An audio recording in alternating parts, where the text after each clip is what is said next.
I can laugh, I can cry.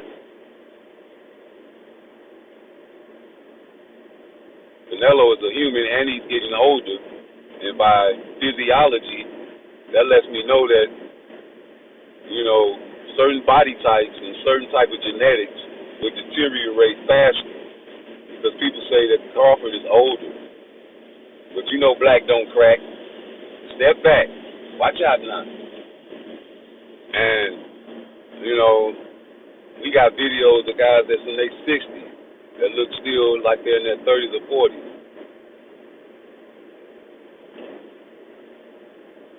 So I just wanted to let y'all know that Crawford will go into the fight well prepared, not taking no tune-ups, preparing only for Canelo Alvarez. And it's a good thing that he's not taking a tune-up because he's putting on weight. He's going up. He's trying to get his body ready for this big fight coming up.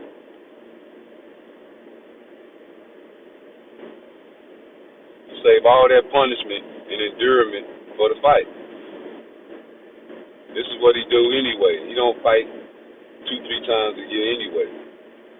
But the boxing talk is what I want to talk about. How can he beat Canelo? A lot of people don't think he got a chance. It's crazy because Canelo moved up in weight. Multiple divisions like Pacquiao. And y'all trying to tell me that Terrence Crawford ain't no pound-for-pound fighter? Terrence Crawford ain't move up in weight divisions and run through shit? You see what he did at welterweight. Got one of my favorite boxers on the list, Earl the True Spence. Fucked him over real bad. Real bad. So I don't want to hear nothing about power because I thought that Earl the True Spence's power will overcome Terrence Crawford's boxing abilities, and I was wrong.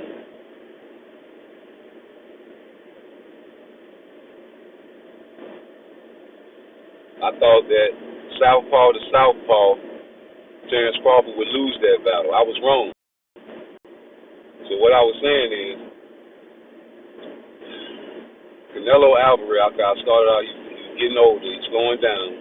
People saying that Crawford is older, but we know about genetics. We know certain people slow at a faster rate, some people slow at a slower rate. You know, we know this man went up and dropped Earl the True Spence, took him out of his misery.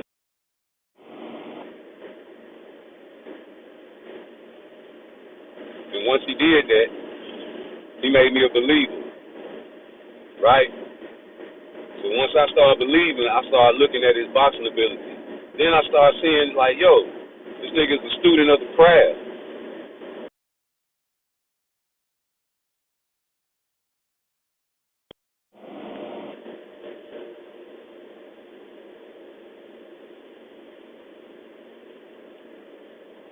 So when I get to the spot, I'm going to go live on my computer, and I want y'all to come back and talk to me. You know, I'm in traffic right now, and I really can't get in depth and show the videos.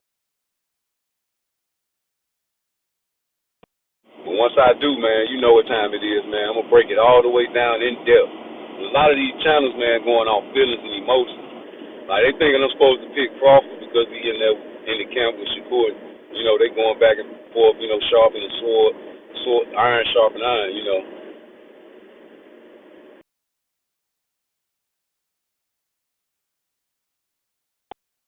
You know what I'm saying? Before he beat Earl Spence, I was fucking with Crawford when he had the dreads. I just didn't like the fact that, you know what I'm saying, how the shit played out with Earl leading up to the fight. I could have been wrong, but oh well.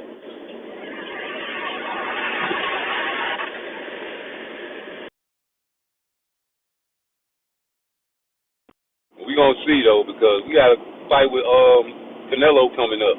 There ain't no 100% chance that he gonna beat this guy. You know, anybody can take a punch, but you know, once you get older and your punch resistance lowers, all it takes is a lucky one. And you fuck up the church's money just like Tank did. but he fucked up the church's money, right? I feel like El Rayo had a chance to put himself in the stratosphere, but he fucked up the church's money. The boxers get these opportunities and lay an egg because of destiny. Because sometimes it's just not meant to be. Switching gears, like I don't think a fight with Jake Paul and Tank Davis is good for history. I don't think it's good for his legacy, but you gotta understand this man don't care about legacy. Well, Crawford trying to create a legacy for himself and get a bag. Like it ain't like he fighting Jake Paul. Like that'll be cool if he did, but you know what I'm saying? Like it'll be bad for his legacy. You'll get money. That's the only cool part about it. You get your Netflix check and go out like Mike Tyson. You know what I'm saying? Get you a script because you're gonna have to have a script if you fight Jake Paul. You're gonna come with it's coming with a script. You got to read that script to get your biggest payday. If you go against the script, I'm pretty sure some legal action can go against you because you signing your name on a dotted line to fight the Great White Hope. And that's why people pay so much money to see this man fight. He's the Great White Hope. And, a lot of people make fun of the term complexion for the protection. I like Aki TV. He get a little beside himself when he talk about the Akis, but that's what Muslims do. And you got to understand that. There's nothing you're going to be able to do about that. Muslims stick together, just like Mexicans stick together. Niggas used to stick together, but they separated us. So, man, I don't see a way around that. Hell, maybe we should have stayed in segregation. We'd have stuck together. Maybe we need a little more segregation right now. Now, you niggas segregate yourself by neighborhood, not by race, and that's the problem. So whenever we get these type of fights, man, y'all should honor that shit, man. Like if Canelo does beat this guy coming up, and he gets all these belts, and Crawford gets the fight, ain't you happy about a undisputed? The fact that he can get 4 times, y'all don't want to see that in the history books because you don't want to see that because your favorite fighter is not trying to accomplish none of that. Not one of them. He ain't trying to go undisputed 1 time. And that's the issue with me, Shakur Stevenson, and Keyshawn Davis. Because I feel like y'all the top 2 dogs at 135, man. And, just an opinion. I don't feel like Tank can fuck with them 2 niggas, man. Now that I reassessed Tank, I told you I had a reassessment about Tank Davis. He good, but I don't think he's great. I think he has great power. That's God-given. It's also because of his physiology.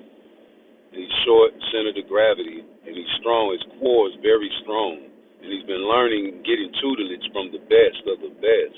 He was already a dog before he met Floyd Mayweather. I think he was 9-0, 10-0 when he got with Floyd. He was Rambo, the Black Rambo, and then he turned into a tank. And Floyd gave him the blessings and gave him the Midas touch. And then instead of I-95 in Baltimore, he is now a presence over the world, Craig. And I don't see anybody signing with anybody else at that time when he was the face of boxing. If not, you know what I'm saying, that'll be foolish. You trying to make it into a star. It's either $50 million or some belts. That's what's the question that he asked Tank Davis. And of course, a young nigga from the streets gonna pick the $50 million. And, we ain't seeing the $50 million right now. You understand me? So what we got to do is create some legacy fights. Because if Tank Davis beats Lamont Roach in the rematch, and somehow, some way, Jake Paul is still around, I think he was talking about Anthony Joshua, but I know it's gonna come with a script. And you fight Jake Paul after you fight Lamont Roach, bro. How a nigga supposed to respect you? Niggas already don't respect the moves you making now and how you living outside the world of boxing because you the face. Personal life, why the fuck not, nigga? He the face of boxing, homie. That's the face of boxing.